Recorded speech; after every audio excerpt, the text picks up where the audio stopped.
मध्य प्रदेश के साथ ही इंदौर शहर में भी 17 नवंबर को विधानसभा चुनाव है। ऐसे में प्रत्याशियों का जनसंपर्क युद्ध स्तर पर चल रहा है।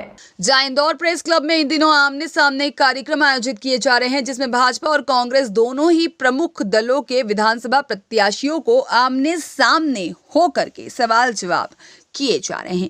इसी कड़ी में शनिवार को विधानसभा क्षेत्र क्रमांक 3 के कांग्रेस प्रत्याशी पिंटू जोशी और भाजपा प्रत्याशी गोलू शुक्ला का आमने सामने कार्यक्रम रखा गया था, लेकिन किन्हीं कारणों से राकेश गोलू शुक्ला आमने सामने कार्यक्रम में नहीं पहुंचे। जहां पिंटू जोशी ने इंदौर के विधानसभा क्षेत्र क्रमांक 3 की पृष्ठभूमि बताते हुए कहा, होने वाले प्रमुख विकास कार्यों की कार्य योजना बताई और बीजेपी की कार्यप्रणाली पर जमकर सवाल उठाए। रोड पे इतना बड़ा गड्ढा था, सड़क के नाम पे 1 साल पहले खोद दिया गया। बनाने का समय सीमा 2 महीने थी, लेकिन 1 साल बाद भी सड़क न बनने के कारण वहाँ एक ट्रक पलट गया।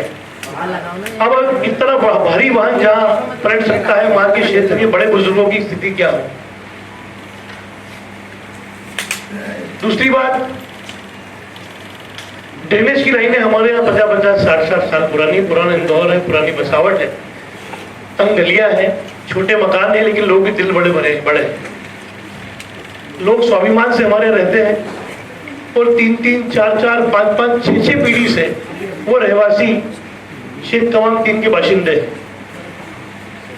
जब मध्य प्रदेश में सर्वाधिक टैक्स विधानसभा क्षेत्र क्रमांक 3 के व्यापारी और रहवासी देते हैं, तो उतना हक अधिकार हमें क्यों नहीं मिलता, ये बहुत बड़ा प्रश्न है। और इसी अधिकार को मैं जनता के बीच में ले आ रहा हूं कि हमारे अधिकार की लड़ाई है कि जब आप पूरे महाराष्ट्र को और बंबई को अलग अलग दृष्टि से देखते हैं, बंबई आर्थिक राजधानी होने के नाते अपना हक अधिकार मांगता है और उसे मिलता भी है, तो आर्थिक राजधानी होने के नाते, आर्थिक सेंटर होने के नाते विधानसभा क्षेत्र क्रमांक 3 के लोगों का कुछ ज्यादा अधिकार बनता है। वो हमारी मांग है और वो मूलभूत सुविधाओं का अधिकार से शुरू होता है और उचित व्यापार के वातावरण बनाने तक लगातार चलता रहता है। हमारे बड़े बड़े व्यापार है, सिर्फ कपड़ा मार्केट और सराफा छोड़ दो तो हर बड़ा व्यापार क्षेत्र थोक बाजार विधानसभा क्षेत्र क्रमांक 3 में आता है। और इस सेक्टर से मध्य प्रदेश ही नहीं, अभी तो महाराष्ट्र से जुड़े लोग, बाजार शहर, राजस्थान से जुड़े शहर, इवन गुजरात से जुड़े छोटे छोटे शहर जुड़े हुए थोक बाजारों से, और एक एक दुकानदार छोटा भी 10 से 15 परिवारों को प्रत्यक्ष अप्रत्यक्ष रूप से रोजगार दे रहा है। अब जब तक इन व्यापारिक क्षेत्रों में हम उचित वातावरण नहीं बनाएंगे, उचित वातावरण से मतलब मेरा ये है, एक तो भय मुक्त व्यापार कर पाए। आए दिन भारतीय जनता पार्टी के कार्यक्रम होने के नाते व्यापारिक क्षेत्रों पर जबरदस्ती चंदे की रसीदों का दबाव बनाया जाता है, उनसे दबा के चंदा लिया जाता है।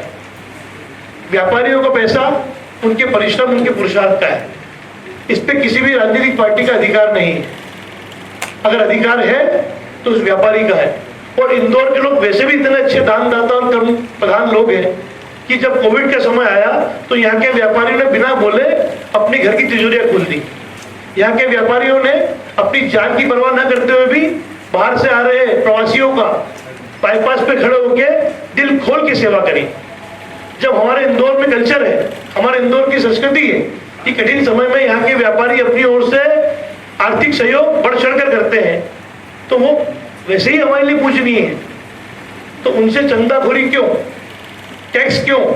नगर निगम की पीली गाड़ी आज के समय में पुलिस की गाड़ी से ज्यादा डरावनी हो गई है कि हमारे क्षेत्र क्रमांक 3 में शिक्षा का स्तर सुधरे और वो भी वाजिब दामों पे।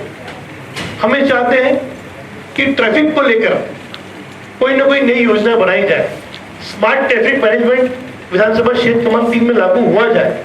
कुछ सड़कों को हमको वन वे करना ही पड़ेगा, कुछ सड़कों को हमको दुरुस्त करना ही पड़ेगा, कुछ गली मोहल्लों को हमको ऐसी प्लानिंग करनी चाहिए कि एक जगह से कम सिग्नल हो, क्योंकि अधिकांश ट्रैफिक जाम हमारी विधानसभा में या तो सिग्नल के कारण हो रहा है या ऐसे चौराहों पर हो रहा है जहां से लगातार बेरोक टोक वाहन का आवागमन होता है।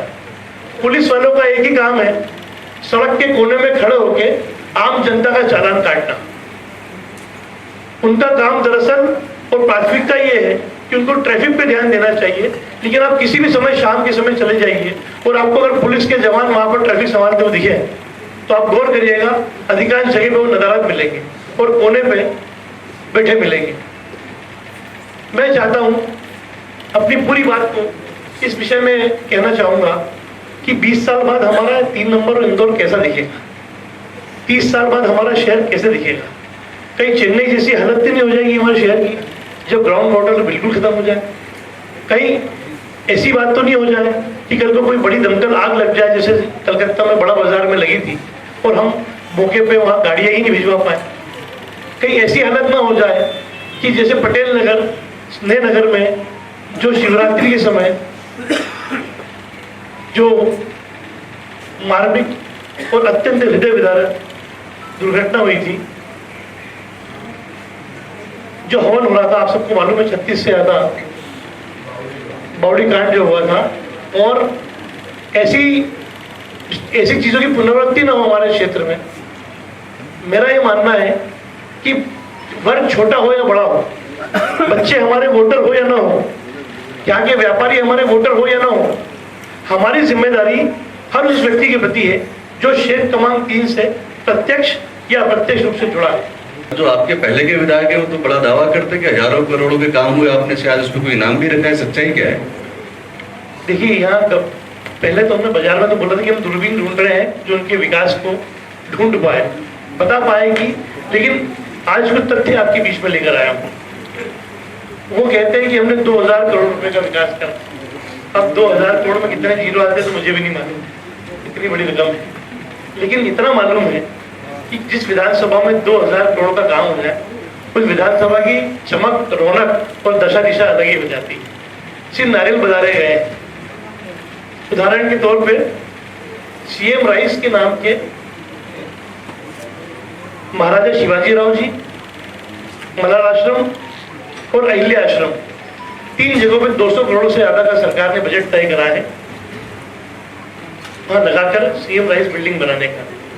लेकिन ये सन 2022-23 का सरकार का मैं आपको फंड रिलीज बता रहा हूं। उसमें जब चिमनबाग मलार आश्रम पे 64 करोड़ में, ख्याल से 64 या 55 करोड़ का कुछ बजट पास हुआ है, हाँ 55 करोड़ का जो भी है, उसमें मात्र 16 लाख रुपए इस साल रिलीज हुए हैं। फिर महाराजा शिवाजी राव चिमन राव में कुछ 35 करोड़ समथिंग का बजट पास हुआ है, लेकिन वहां भी 16 लाख रुपए इशू हुए हैं। यही हालत अहिल्या आश्रम की है।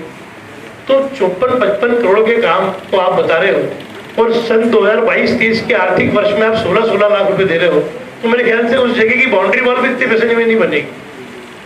तो ये सबूत पर्याप्त है कि 2000 करोड़ रुपए का कितना काम विधानसभा क्षेत्र क्रमांक 3 में हुआ है। पूरे इंदौर ही नहीं, अभी तो पूरे मध्य प्रदेश में फैलता है। इंदौर में खेल मैदान धीरे धीरे कम होते जा रहे हैं, हरियाली धीरे धीरे कम होते जा रही है। हमारे बच्चे आज सड़क पे उतर कर खड़े भी नहीं हो सकते क्योंकि इतना ट्रैफिक है, तेज गाड़ियां जाती हैं। हम उन बच्चों का बचपन सहीना चाहते हैं। अगर हमको ग्राउंड नहीं मिल रहे हैं तो हम वर्टिकली ऊंचाई में बिल्डिंग स्पोर्ट्स कॉम्प्लेक्स बना के ये प्रयास करें कि क्षेत्र के बच्चों को कहीं ना कहीं शारीरिक रूप से कुछ करने का मौका मिले। प्राइवेट अस्पतालों की ये हालत है हमारे यहाँ कि 3-3, 4-4, 5-5 कमरों में प्राइवेट नर्सिंग होम चल रहे हैं, लेकिन एमवाई कोई भी नहीं जाना चाहता और प्राइवेट क्लिनिकों में मरीज जाता है, भर्ती होता है और बड़ा बड़ा बिल देकर आता है। तो हमारे इंदौर में शिक्षा स्वास्थ्य जो है आज के समय दिल्ली बंबई से महंगा हो गया है। अगर किसी के घर में कोई बीमार 1 महीना पड़ जाए तो उसके 3 से 6 महीने का घर का बजट गड़बड़ा जाता है।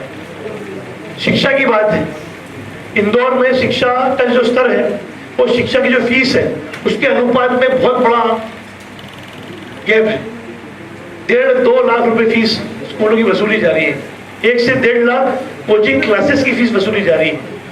क्या इतनी फीस तो दिल्ली या देश के किसी भी मेट्रो सिटी में नहीं है जितनी इंदौर के स्कूलों में और अस्पतालों में आम जनता को परेशान करके पैसा लिया जा रहा है।